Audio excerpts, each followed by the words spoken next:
Mastercam 2022's new note chaining functionality allows you to chain notes for toolpaths.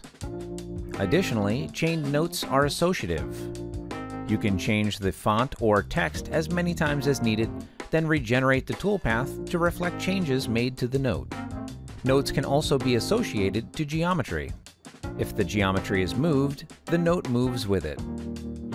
You can only chain notes when wireframe mode is selected in the Wireframe Chaining dialog box. Along with the ability to chain notes, Mastercam supports using the Solid Extrude function for notes. You can modify solids using the Add Boss or Cut Body options in the Extrude function located on the Solids tab.